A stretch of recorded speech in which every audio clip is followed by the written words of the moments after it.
et nous pensions que ces nuisances risquaient de causer un retour de flamme. Mais nous avions des lacunes, ce qui nous a empêchés de mettre tout cela en œuvre. J'ai proposé Hashcash, qui a été publié en 1997.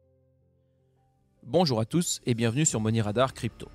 Aujourd'hui, nous avons le plaisir de vous présenter la traduction synthétique d'une entrevue accordée par Adam Back au podcast Bitcoin People en novembre 2023. Adam Back est un cryptographe et cypherpunk anglais né en 1970. Son article intitulé Hashcash, une contre-mesure contre les dénis de service, est cité dans les références du livre blanc Bitcoin publié par Satoshi Nakamoto en 2008. Les contributions d'Adam Back à la défense de la vie privée sur Internet font de lui l'un des cypherpunks les plus importants et un père fondateur incontournable de l'écosystème crypto. Il est l'inventeur de Hashcash et le CEO de l'entreprise Blockstream qui développe la Layer 2 Bitcoin Liquid et le hardware wallet Jade. Dans cet épisode, Adam Back décrit en détail le fascinant processus de convergence d'innovation cypherpunk qui a mené à la conception de Bitcoin. Écouter son témoignage nous permet de mieux comprendre l'état d'esprit de ces hackers, mus par la programmation comme méthode et la défense de la vie privée comme objectif. Sans plus attendre, voici Adam Back. Pour moi, tout a commencé alors que j'étais encore à l'université et que je travaillais aussi un peu comme consultant. J'étais très intéressé, comme tous les cypherpunks, par la défense de la vie privée. On utilisait à l'époque un système qui existe d'ailleurs toujours et qui s'appelle les remailers anonymes. C'est un moyen de garantir la confidentialité des échanges email et des publications sur Usenet que nous utilisions alors et qui est une sorte de forum de discussion basé sur email. Usenet se présentait sous la forme de différents groupes et de différents sujets de discussion. Il existait des milliers de serveurs Usenet à travers le monde, administrés le plus souvent par des fournisseurs d'accès ou par des universités. On pouvait suivre des fils de discussion et y participer anonymement grâce aux remailers, qui nous permettaient aussi de recevoir des listes de diffusion email. Le fonctionnement des remailers était le suivant. Au lieu d'envoyer simplement un email ou d'envoyer directement une publication, un logiciel vous permet de chiffrer votre message plusieurs fois et de l'envoyer à différents serveurs avant qu'il n'atteigne sa destination. Chaque réexpéditeur ouvre une enveloppe chiffrée et suit des instructions pour envoyer le message crypté au prochain serveur sur le circuit. À la fin de la chaîne, le message apparaît en clair avec des instructions pour l'envoyer au destinataire ou pour le publier sur Usenet. C'est une manière qui permet aux gens de garantir la confidentialité de leur communication. À l'époque, les réexpéditeurs étaient gérés par des bénévoles, car il n'y avait aucun moyen de facturer le service. C'était un problème, parce que certains s'en servaient pour envoyer du spam. C'était particulièrement embêtant sur Usenet, puisque cela donnait lieu à une amplification. Un message issu d'un remailer pouvait être diffusé sur 5000 serveurs Usenet à travers le monde. Ce n'était même pas du spam commercial, c'était juste du bruit aléatoire, du gaspillage. Je pense que cela avait pour but de pousser à bout les administrateurs de serveurs Usenet, qui travaillaient souvent pour des universités ou pour des fournisseurs d'accès. C'était probablement une tentative de faire en sorte qu'ils bloquent tous les remailers et une attaque contre le droit à la vie privée des utilisateurs. En tout cas, c'est ce que je suppose. Nous discutions de ce problème sur la liste SidePoints, et nous pensions que ces nuisances risquaient de causer un retour de flamme. J'ai donc commencé à réfléchir à des solutions pour combattre ce type de spam. Pour le spam normal, les fournisseurs d'accès étaient en contact avec les administrateurs de serveurs pour leur fournir une liste noire d'adresses IP à bloquer.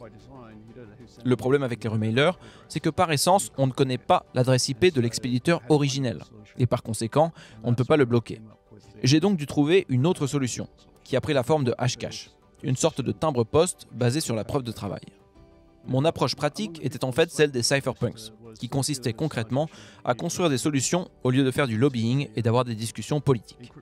Julian Assange se trouvait lui aussi sur la liste cypherpunk et avait mis au point un système de fichiers cryptés. Donc, les cypherpunks étaient dans le concret et n'étaient pas intéressés par la géopolitique ou la réglementation.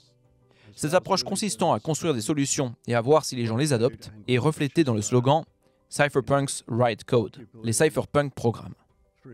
C'était la vision du mouvement. À travers l'histoire, les choses ont changé à cause de ce que les gens font concrètement, grâce à la technologie à laquelle ils ont accès pour faire ce qu'ils pensent être juste. Les régulateurs et les gouvernements, les politiques et les lois ont environ 50 à 100 ans de retard sur ce que les gens font vraiment. Les cypherpunks ont toujours été intéressés par la création d'un système d'argent digital liquide. C'était une sorte de saint Graal, la technologie la plus importante qu'on souhaitait construire. Les gens qui étaient sur la liste ont créé toutes sortes de choses comme les remailers, des navigateurs privés comme Tor avant que Tor lui-même n'existe, des systèmes de fichiers privés, etc. Mais l'argent électronique s'est avéré être un problème plus difficile. Le e-cash de DigiCash a été créé avec un niveau de confidentialité extrêmement fort. En fait, c'était ce que nous appellerions aujourd'hui une stablecoin. DigiCash était une entreprise qui essayait d'obtenir un compte bancaire pour recevoir des virements de la part des utilisateurs et qui vous permettait d'échanger votre solde bancaire contre des jetons électroniques que vous pouviez dépenser avec un degré élevé de confidentialité.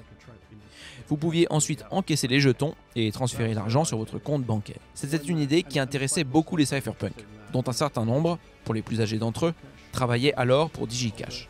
L'entreprise, exploitée depuis les Pays-Bas, avait été lancée par David Chaum, qui est toujours actif aujourd'hui. Il est l'auteur des tout premiers articles universitaires sur la monnaie électronique. Vers 1985, il a publié son papier sur les signatures aveugles, qui était un moyen d'avoir une confidentialité extrêmement forte, mais uniquement de manière centralisée. Et c'est ce que l'entreprise a commencé à mettre en œuvre.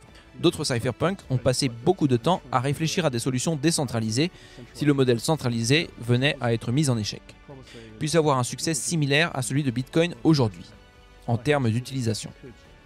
Les attentes étaient grandes quant à l'importance géopolitique de l'argent électronique et des contrats intelligents. Mais tout cela s'est malheureusement avéré difficile à réaliser concrètement. J'ai proposé Hashcash, qui a été publié en 1997.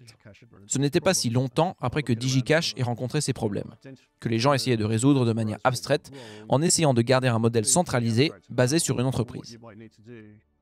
Dans les jours qui ont suivi la publication de Hashcash, plusieurs personnes ont réalisé que le problème de l'approche de DigiCash, c'était la nécessité pour l'entreprise d'avoir un compte bancaire dans une situation où les banques ne voulaient rien avoir à faire avec ce genre de cas d'usage.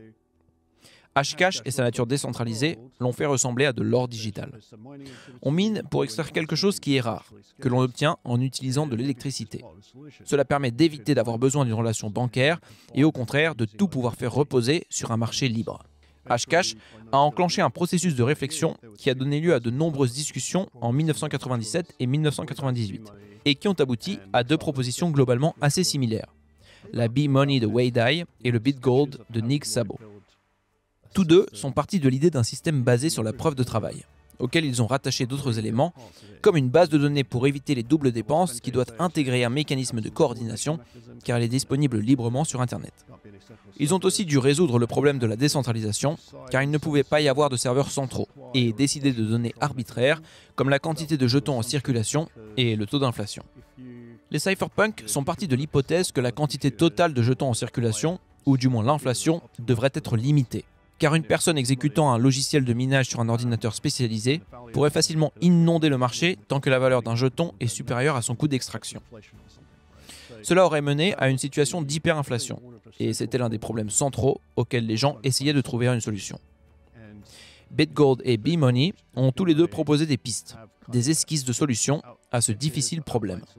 Mais ces propositions impliquaient des décisions humaines, et, dans le cas de B-Money, un comité décidant de la quantité de travail nécessaire pour miner chaque mois, auquel il faut faire confiance.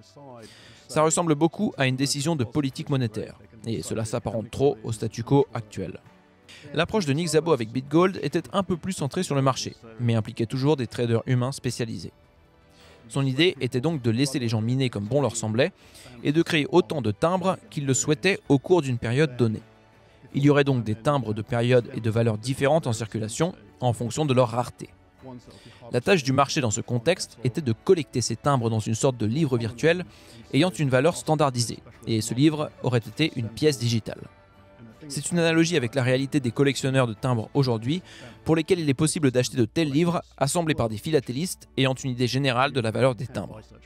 Mais en pratique, le mécanisme d'attribution de la valeur aux timbres digitaux était un peu trop vague pour que BitGold puisse vraiment être mis en œuvre. À mon avis, si on avait eu tous les éléments d'un modèle clair, décentralisé et convaincant, les développeurs se seraient empressés de le concrétiser dès 1998. Mais nous avions des lacunes, ce qui nous a empêchés de mettre tout cela en œuvre. Un peu plus tard, en 2004, Al-Fini a mis en place un autre système centralisé, mais qui reposait sur le calcul fiable. Un module complémentaire hardware permettait de garantir qu'un processeur utilisait un logiciel précis grâce à des signatures. Cela permettait d'avoir une confiance accrue dans un serveur, parce qu'on pouvait être certain qu'il utilisait un logiciel donné. Avec cette sécurité supplémentaire, Al-Fini a utilisé un serveur Chaum, une technologie similaire au serveur DigiCash, pour qu'il distribue des jetons électroniques de trésorerie Chaum en échange de tampons Hashcash. Ces jetons étaient réutilisables, Et la configuration du système permettait de donner à l'utilisateur l'assurance que le système ne pouvait pas tricher. Il y a eu beaucoup d'expérimentations technologiques, comme vous pouvez le constater. Aaron von Wirdum est une sorte d'historien Bitcoin et a collecté et étudié toutes les discussions et les forums en ligne de l'époque 1995 à 2005 pour reconstituer la préhistoire de Bitcoin et la convergence progressive vers cette invention. Il a publié un livre à ce sujet intitulé The Genesis Book. Tout cela nous amène à 2008, lorsque Satoshi Nakamoto a commencé à envoyer par email des brouillons du white paper, puis le code source de Bitcoin. Il a finalement mis le réseau en ligne en janvier 2009, et il est rapidement devenu clair qu'il avait résolu le problème. Contrairement au cypherpunk, Satoshi n'a pas vraiment discuté de son idée avant de la réaliser. Il l'a directement mise en œuvre et l'a publiée. Il n'y a pas eu de brainstorming ou de débat avant la sortie de Bitcoin.